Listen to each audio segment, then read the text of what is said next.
Hey guys, Troy here, back with another video today. Today I'm going to be telling you guys about my new PSA grading strategy and giving you a little preview of the submission I just put together and I'm sending off to PSA tomorrow. So if you didn't know, PSA recently raised prices again, basically doubling the cost of almost all their services, and this isn't their first price hike. They raised them before, and I'm pretty sure they raised them before that. I know at one point, at least for ultra modern cards, which are now it's 2018 through present, I was able to submit those for $12 a card.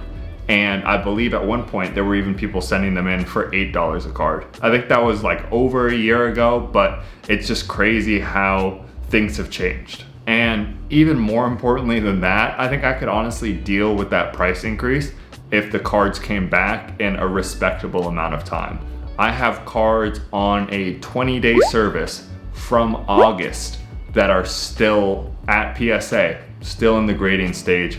Probably gonna be at least another month until they come back. So the combination of the super long turnaround times and the huge increase in price at PSA has forced me to reevaluate the way I think about PSA submissions and what cards I am submitting. When PSA first announced their price raises, I wasn't able to do like a reaction video. There was a bunch of great content creators who have done good ones like that, so definitely check them out. But I think what can still help you guys is talk about the concrete steps, what I am and what I am not doing going forward with PSA, and hopefully that'll be able to help you guys with putting together PSA submissions or maybe not even doing them at all. Last disclaimer before I get into it, I'm sure plenty of you guys will be able to make money on PSA submissions with bulk modern cards, stuff that we'll get into it, but I'm kind of staying away from. I have no doubt you guys will do well, and there's cracks and little opportunities you can find.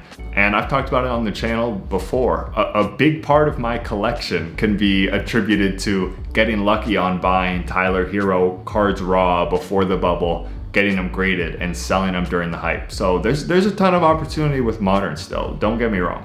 But now finally getting into it, this is why I'm kind of hesitant. Let's take for instance a card I've submitted in the past, Zion Optic Raws. I was picking these up for about $50 a card during the off season with the idea, I ended up being correct actually, that Zion was gonna get a ton of hype at the beginning of the season. He was gonna be the hot, trendy card. And so I was picking these up for $50 a card, and I had an idea of what they would be, which ended up being true. The PSA 9s were going for about $120 at their peak near the start of the season. So I figured, okay, I'll buy these for $50. I'll even, I'll shell out that little bit of extra for the 20-day. I'll pay I believe it was $20, maybe $25 at the time. Those also changed. I was like, okay, total cost $70. Even if I'm getting all 9s, I'll still pocket, $50 per card, and I might even pull some 10s, and then you're in a great position. And that's my quick advice as well. Whenever I do my PSA submissions, I always assume I'm getting all 9s. I think you always have to be prepared for the worst case scenario. And if you're banking on getting a ton of 10s to turn your profit, I'm not sure that's the way to do it. So I always just assume, okay, if these all come back 9s, would I still do well? And unfortunately, if I were to submit these Zions today, I would not do well at all. I think it would be, a terrible exercise for me. So the Zions I submitted in the past, it looks like it's already not gonna turn out for me because they haven't come back. But let's say I was gonna do it today. Zions right now, raw, look like they're going for about $45. And in a PSA 9, they're selling currently for about $70, $75. At PSA, the minimum cost for ultra modern to send in bulk is $25.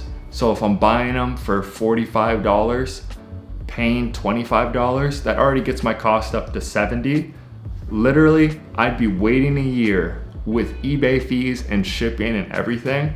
I'd be waiting a year to get back cards that I would lose money on as it currently stands. And the example I just gave was with a card that had held value in general. It had went down a little bit, but it's still a relevant player people are interested in. I have no doubt that there are people who have submitted RJ Barrett's, Brandon Clark's, Prisms. If they come back PSA 9, those cards are worth less than $40 right now.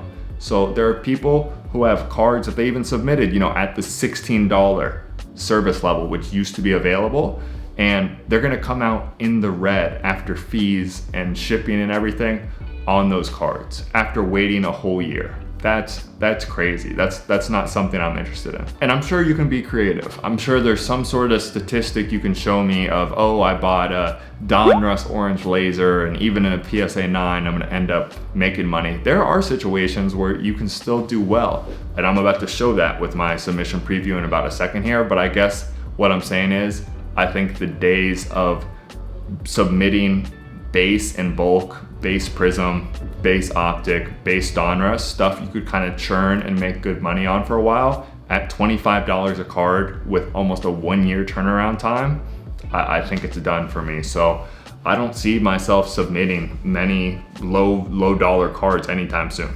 But I guess if you're to take away anything from this video is you have to be creative. If you're just looking to submit base and get it back in like basketball, I don't think that's a great opportunity right now. But with that being said, I'll show you specifically, once again, I'm a broken record with soccer cards, especially these vintage ones from overseas, but I'll show you the numbers compared to, that Zion, for instance, why I think this is beneficial and why I'm going forward with it.